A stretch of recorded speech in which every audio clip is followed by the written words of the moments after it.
Assalamualaikum warahmatullahi wabarakatuh. Alhamdulillahirabbil alamin. Wassalatu wassalamu ala asyrafil anbiya'i wal mursalin sayyidina wa maulana Muhammadin wa ala alihi wa sahbihi ajma'in. Perkenalkan, nama saya Padli, NPM 20125289. Yang saya hormati Ibu Husnul Khotimah MPD selaku dosen pembimbing bahasa Indonesia. Di sini saya akan menyimpulkan 4 materi berbahasa Indonesia. Yang pertama yaitu kesantunan berbahasa, yang kedua keterampilan berbicara, yang ketiga keterampilan membaca, yang keempat keterampilan menyimak. Di sini saya akan menjelaskan materi yang pertama, yaitu materi tentang kesantunan berbahasa. Apa sih kesantunan berbahasa itu? Jadi kesantunan itu erat kaitannya dengan etika atau perilaku dalam kehidupan sehari-hari dalam berbahasa, yaitu berkomunikasi. Dalam berbahasa itu pasti ada bahasa yang santun, ada juga bahasa yang tidak santun. Bahasa yang santun itu berarti bahasa yang kata-katanya adalah kata-kata yang tidak menimbulkan kejahatan atau kata-kata yang tidak menyinggung perasaan orang lain. Sedangkan kata tidak santun yaitu kebalikan daripada kata santun. Dalam kata yang santun itu terbagi menjadi 2, yaitu ada kesantunan linguistik dan ada juga kesantunan pragmatik. Apa sih bedanya kesantunan antara kesantunan linguistik sama kesantunan pragmatik? Jadi kesantunan linguistik yaitu adalah kesantunan dalam kata atau kalimat yang digunakan, yaitu kalimat yang sesuai dengan kaedah bahasa Indonesia atau juga disebut dengan sesuai dengan kamus. Sedangkan kesantunan pragmatik yaitu adalah makna yang terkandung dalam kata atau arti yang bersangkutan. Dari makna dan arti ini itu berbeda. Kalau makna yaitu lebih dalam, sedangkan arti yaitu hanya biasa-biasa saja. Dan biasanya makna ini sesuatu yang berdasarkan dengan konteks. Apa itu konteks? Yaitu segala sesuatu yang melatar belakangi sebuah teks. Kalimat linguistik itu berkaitan dengan kalimat imperatif, yaitu adalah kalimat perintah atau kalimat menyuruh seseorang. Dan kalimat imperatif ini adalah kalimat yang kurang santun. Ada 4 hal yang menyangkut kalimat imperatif. Yang pertama yaitu adalah panjang pendek tuturan, yang kedua itu adalah urutan tuturan, yang ketiga adalah intonasi dan isyarat-isyarat dinastik, yang keempat adalah pemakaian ungkapan terhadap pemakaian. Jadi pembahasannya dari panjang pendek tuturan itu adalah penentu santunan linguistik tuturan. Misalkan ada 3 kata perintah. Yang pertama yaitu adalah daftar hadir itu. Yang kedua, ambil daftar hadir itu. Dan yang ketiga adalah ambilkan daftar hadir itu. Di antara 3 kalimat tersebut, manakah yang lebih santun? Yaitu adalah kalimat yang ketiga. Karena ambilkan daftar hadir itu. Karena semakin panjang kalimat perintahnya, maka itu semakin santun. Yang kedua kedua yaitu adalah urutan tuturan, yang mana urutan tuturan yang bagus yaitu harus berdasarkan penjelas. Contoh, ruangan ini mau digunakan sebagai rapat, maka ayo bersihkan. Karena di situ adalah kalimat penjelas, yaitu mau digunakan sebagai rapat. Itu adalah kalimat penjelas, yang mana siswa pasti bertanya, mengapa ruangan ini harus dibersihkan? Itu adalah suatu perintah yang kurang efektif. Jikalau perintah tersebut berdasarkan dengan penjelas, seperti ruangan ini mau digunakan sebagai rapat, ayo bersihkan, maka dari itu sudah berdasarkan dengan perintah dan juga mau digunakan sebagai apa bertujuannya. Ketiga yaitu adalah kalimat intonasi dan isyarat-isyarat. Jadi yaitu adalah mengungkap perintah yang panjang sebagai kalimat yang tidak santun. Jadi contoh daripada kalimat ini adalah kirim surat itu. Jadi kata kirim surat itu harus berdasarkan dengan isyarat. Jadi maka itu adalah sebagai intonasi dalam isyarat.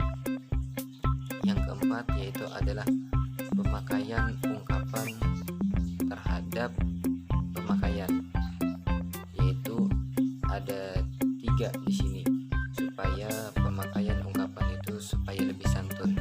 Yang pertama yaitu ada kata tolong, yang kedua ada kata mohon, yang ketiga ada kata silahkan. Baik, materi yang kedua yaitu adalah keterampilan di dalam berbicara. Apa sih maksud dari keterampilan di dalam berbicara?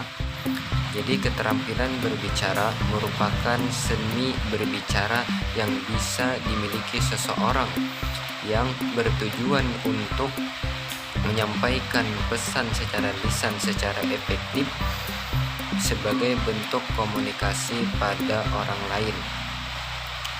Di dalam keterampilan berbicara itu ada orang yang bisa berbicara, ada juga orang terampil di dalam berbicara. Antara bisa berbicara dan terampil berbicara ini memiliki perbedaan. Bisa berbicara itu hampir semua orang bisa di dalam berbicara. Akan tetapi terampil di dalam berbicara belum tentu semua orang bisa terhadap terampil di dalam berbicara. Contoh terampil di dalam membaca berita, terampil di dalam membaca puisi. Seseorang memiliki kehebatan pada dirinya masing-masing, yang mana jikalau mereka melatih kebiasaan mereka, maka disitulah mereka terampil di dalam melakukan pembicaraan. Di dalam terampil di dalam berbicara itu ada 3 kunci atau 3 hal penting agar terciptanya terampil dalam berbicara yang bagus, yang menghasilkan kata-kata yang bagus. Yang pertama yaitu adalah kualitas diri, yang kedua yaitu adalah kualitas materi, dan yang ketiga adalah kualitas di dalam menyampaikan. Kualitas diri yaitu ada beberapa hal yang perlu disiapkan terlebih dahulu untuk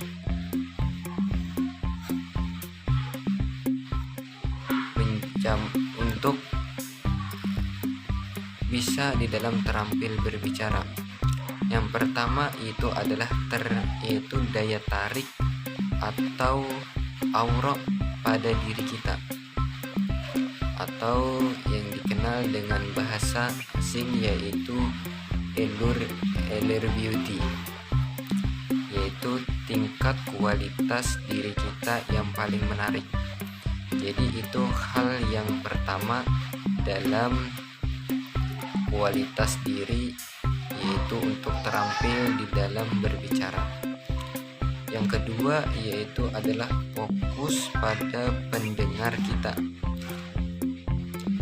Jadi ketika kita menyampaikan atau ketika kita berbicara, maka kita tidak hanya berfokus pada buku yang kita baca atau kepada teks yang kita baca, akan tetapi kita harus memperhatikan juga orang yang menjadi pendengar daripada yang kita baca.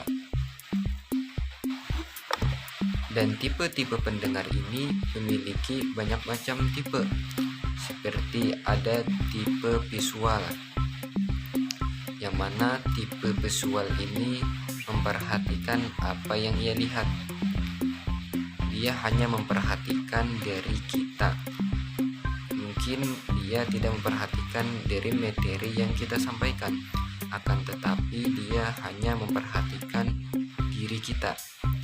Yang kedua ada tipe pendengar logika, yang mana pada tipe pendengar logika ini dia ini memperhatikan data atau isi yang kita sampaikan. Ketiga yaitu ada tipe emosional. Tipe emosional ini adalah tipe yang mana dia menggunakan atau dia memperhatikan kita dengan perasaannya dalam mendengarkan materi yang kita baca atau materi yang kita sampaikan. Dan yang keempat itu adalah tipe imajinatif, yaitu tipe yang membayangkan sesuatu yang tidak dimiliki oleh tipe-tipe yang lainnya. Mungkin dia membayangkan hal-hal apa yang kita sampaikan dari yang kita baca. Yang terakhir adalah tipe yang bahagia, yang merasa enjoy, santai, semangat terhadap apa yang kita jelaskan. Jadi dari beberapa tipe itu kita harus memuaskan semua tipe-tipe yang mendengarkan kita dalam menjelaskan. Maka dari itu kita harus berusaha semaksimal mungkin bagaimana cara kita bisa dari tiap-tiap pendengar dengan tipe-tipe yang berbeda, kita harus memuaskan daripada yang mendengarkan apa yang kita baca. Kemudian tahap selanjutnya yaitu adalah menguasai proses. Jadi sebelum kita menyampaikan suatu hal yang kita sampaikan, maka kita harus menguasai proses terdahulu, yaitu dari langkah awal hingga akhirnya. Yang keempat yaitu adalah percaya diri. Jadi untuk menciptakan agar diri kita percaya diri ketika kita terampil di dalam berbicara, ada beberapa hal yang perlu kita perhatikan. Yang pertama yaitu adalah persiapan. Persiapan di sini tergantung dari kita. Jikalau kita misalkan presentasi di depan teman-teman kita, maka hal yang paling utama yang kita persiapkan adalah membaca materi sebelum kita menyampaikan. Yang kedua, memahami. Yang ketiga adalah berlatih bagaimana supaya kita menyampaikan materi tersebut dengan benar. Baik kita berlatih di depan cermin, video, atau rekaman, dan lain-lain sebagainya.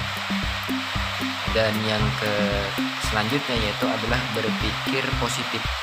Artinya kita yakin bisa dari apa yang kita sampaikan. Itu yang pertama. Yang kedua yaitu adalah berpermen, yaitu menempatkan jati diri. Yang mana menempatkan jati diri ini melihat kondisi diri kita. Ketika kita menyampaikan itu, kita tidak boleh terpaku kepada materi yang kita sampaikan. Akan tetapi kita juga harus bersikap rileks, senyum 227, yaitu 2 cm ke kiri, 2 cm ke kanan, dan lakukan selama 7 detik. Kedua, berbicara yang energik, yaitu berbicara yang semangat. Karena dengan berbicara yang semangat, maka para pendengar-pendengar yang loyo, para pendengar-pendengar yang ngantuk, karena mendengar suara kita yang bersemangat, maka itu akan menjadi suatu hal yang menarik untuk mereka dengar. Meskipun materi yang kita sampaikan tidak menarik, tetapi karena kita menyampaikan dengan energik dan juga dengan menarik, maka itu akan menjadi dia itu akan mendengarkan dari kita yang sampaikan. Dan yang terakhir yaitu adalah menjadi pribadi yang unik. Jadi kita harus menjadi pribadi yang unik agar misalkan diri kita ini suka berbicara tentang humor. Jadi ketika kita menyampaikan materi, maka harus ada kita selipkan hal-hal humor, yaitu bercerita tentang lucu, maka agar pendengar itu tidak bosan. Yang terakhir yaitu menciptakan materi yang berkualitas. Karena materi ini tergantung dari penyampaian. Ada materi itu menarik, tapi karena penyampaiannya tidak menarik, maka orang itu, para pendengar itu bosan terhadap kita. Tetapi ada juga materi yang tidak menarik, karena dibacakan dengan menarik, maka itu akan menciptakan suatu hal yang menarik untuk didengar.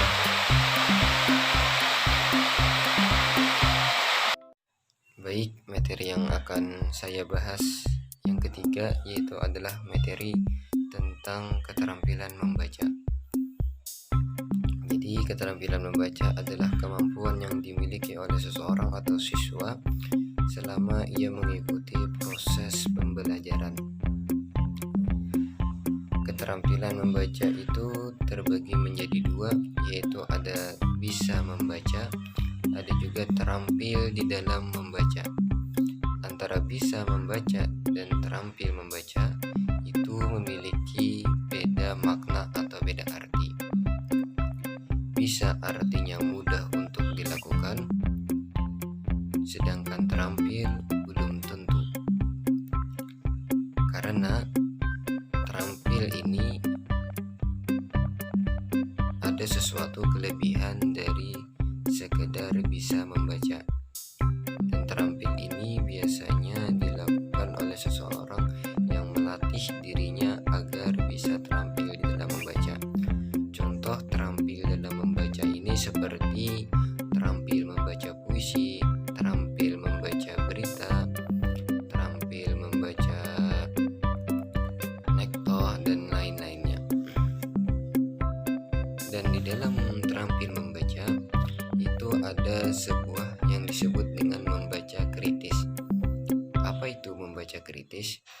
Yaitu kegiatan merupakan membaca yang bertujuan untuk memahami bacaan secara mendetail dan dapat menganalisis dan mengkritisi hasil bacaan.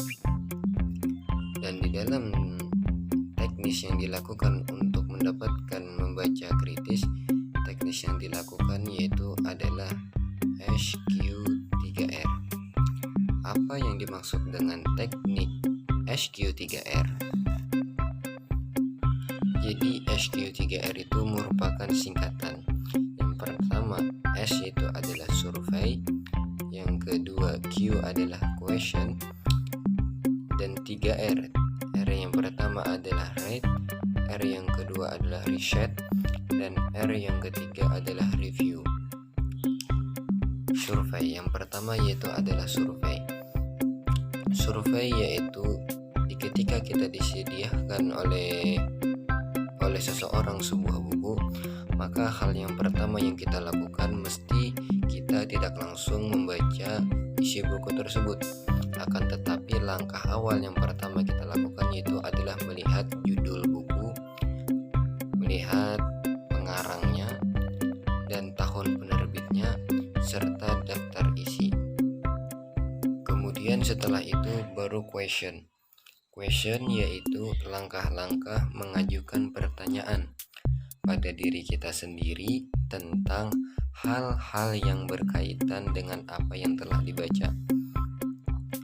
Pada pertanyaan yang diajukan pun pertanyaan seperti mengapa, apa, bagaimana, di mana, yaitu pertanyaan yang bisa dikatakan sebagai 5W plus 1H.